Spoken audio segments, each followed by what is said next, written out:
You were right. Look, I mean, it was a challenging game for both sides because the biggest barrier they've got is in their own minds. They're both very nervous sides. I thought Sean Dyche's interview after the game was brilliant. I think that's what tells you what kind of manager he is. He's clever. He's very clever. Yeah. His reaction to their third goal is understated. It's together. It's collected. He's got a job in hand. Yeah. And you wouldn't bet against him getting Burnley out of this situation. Frank Lampard, on the other hand, has got work on his hands. This is the cut of it now for him. This is his moment. He's got to stand up. I mean, it seems to me that the bringing in of Rafa Benitez and then the subsequent dismissal of Rafa Benitez has completely disrupted Everton Football Club. You've gone from a situation where Benitez was vilified by the fans, they didn't really want him, got himself going a little bit, then fell away, and then, of course, they started to get worse and worse and worse. And if you look at the dynamics, when he left, they were X amount of points clear with games in hand, and now they're less points clear with no games in hand. So Frank has taken it backwards. So I do think a lot lies with the appointment and the subsequent removal of Benitez. They compounded the issue. They compounded a challenge that was already going to come because their squad wasn't good enough. They didn't have the money to supplement because of their own bad financial management. Yeah. Benitez comes in, alienates a section of the fans. They want him out as soon as the wheels come off. Then they take him out, and it's not got better as a result of him going out. And you think that was a pivotal moment? That's when the fans thought, Mashiri, you've lost it. I think it's a Rafa, are you kidding? In the current climate of where Everton are today, it is a pivotal moment. In the longer game, no, it won't be, because they'll correct the ship. Whether they get relegated, they'll come back, I'm sure. I'm not sure they'll get relegated. I still think we're going to see the cut of something different from Frank, because at this moment in time, he can't do anything with this group of players. No. If you're asking, can Frank Lampard, the player, have influenced something? Yes, but Frank Lampard isn't playing in this team. This group of players are not good enough. And quite frankly, irrespective of whether they clawed themselves back into that game a couple of times, Everton, and put themselves in a box seat, Burnley deserved to win. Well, they did. They did. I'll get back to Everton in a second. I agree with you, Simon. Whenever Dyche talks, I think he just cuts it. He does so well with the media. But it's just sensible. I mean, it disarms, not that he needed to disarm the media questions, but they asked him, how do you feel you're in a better position? Well, I'm in a better position after this game, aren't I? That's right. It's very matter of fact, to the point, no sensationalised He nails answers. it. Yeah, and he talks about momentum, he talks about the opportunity. We're in a better place after this game, but on we go. And they've got a huge opportunity. Well, they have. And they've given themselves that opportunity, Simon, as you rightly say. They won 3-2 last night. And post-match, Dyche, as he does, explained that, I've got the players to turn this around.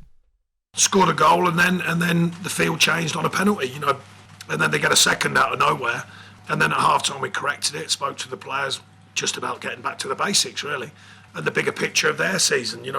I think that was before the game, 6 points out of 42 away from home, so I reminded the players of that.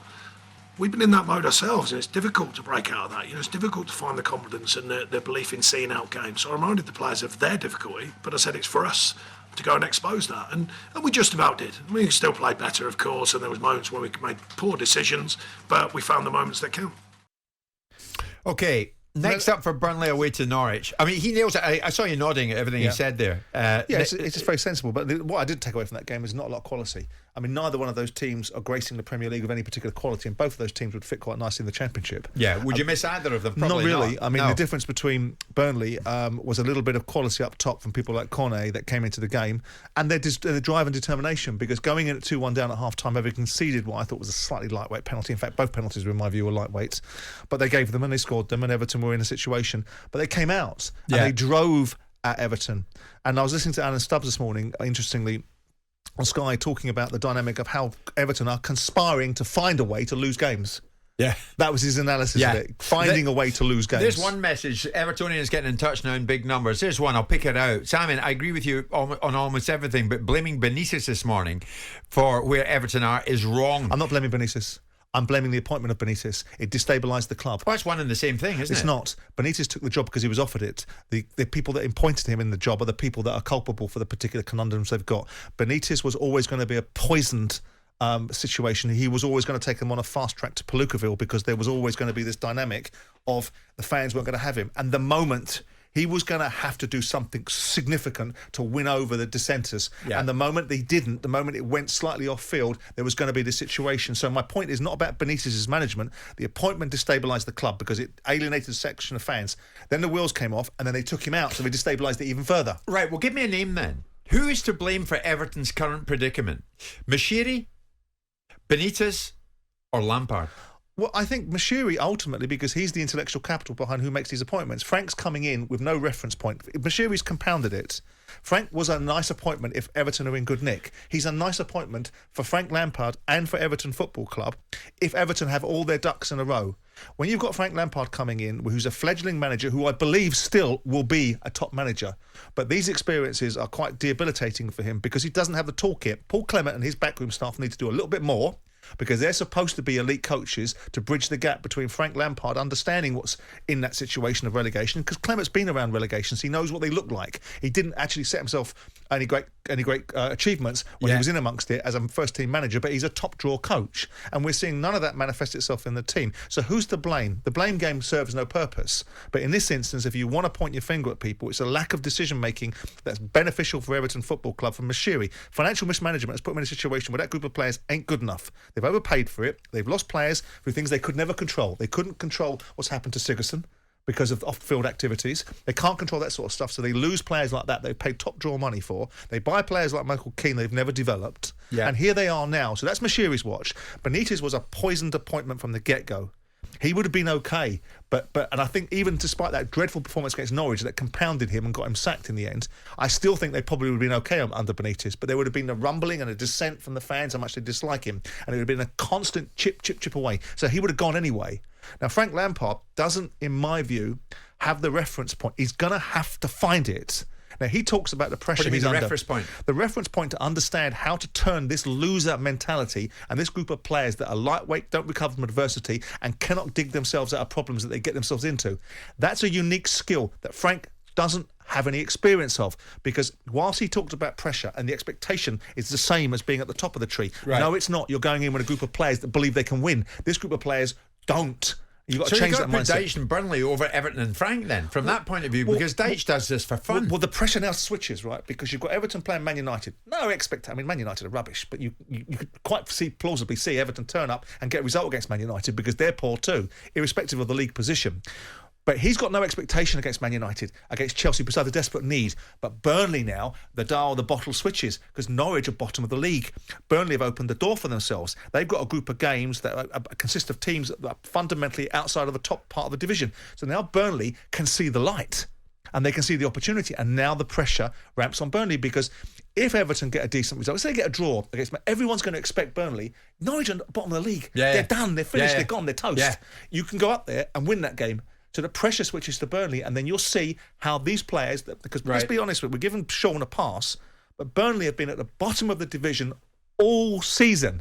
So whilst we like Sean, and whilst we like the cut of his jib, his team haven't been very good, and he might get himself out of jail. I still think, and it might be because I'm guilty of falling into a very lazy trap of believing Everton are a big football club, that they just will find the momentum somewhere. Out of something. They had it yesterday because they got 2 spawny penalties, so they were given a chance yesterday. That's right, and they didn't take it. Simon, while you're talking, I'm looking at the messages coming in. I'll select another, just like that. John from Speak. Jim, good morning. I'm listening to Simon. Lampard's got to go now. He's had 9 league games and we're going backwards. He is tactically clueless. Yesterday from the away end, I watched Sean Dyche in his technical area orchestrate his side and make the change that was needed. He hasn't got the resource. I watched Frank stand with his arms folded, sulking. I'm not giving Frank a pass, right, because people turn around and say that there's a lightweight attitude towards Lampard in the media. That's not true. Right. I've been pilloring him over the last 2 weeks about never having been given this job because he doesn't have the reference point. But other people alongside him, like Paul Clement, are not tactically inept. They might be man management, not skilled to be the number one guy, but they're not tactically inept. Well, Simon, John's standing in the away end last night and he goes on. He says, Lampard's got to wake up now, realise it's a story of the same culprits. But what does he do about Dominic Calvert-Lewin, Keane, Godfrey, Doucouré, Iwobi, Mikhailchenko, not good enough. But that's what he's got. Stop playing them. But that's what he's got, unfortunately. And then you look at people, what did you do about Ben Godfrey? You clear the ball, Ben. You don't slice it back across the box with 4 minutes to go. You clear the bloody ball. Yeah. So you look at those situations. Burnley were putting it on Everton, pressing and pressing and pressing, and you need your defenders to stand up. Yeah. And they've got, look at that. He didn't buy Mikhailchenko. He's not good enough. These players that they've bought are not good enough. He did buy, however, Dele Alli and Donny van der Beek, and he needs to own those decisions because they're poor. Yeah. But, you know, Everton, it's about the players now. To some extent, Frank Lampard is a sideshow. these players somehow, some way, have got to pull themselves together. And Dominic Calvert-Lewin is just a shadow of himself. Okay, well, we'll put it out there. Burnley fans, do you expect after last night to get something at Norwich? And what about Evertonians this morning? Jim White and Simon Jordan. Monday to Friday mornings from 10 on AM, on DAB, via the talkSPORT app and on your smart speaker. talkSPORT.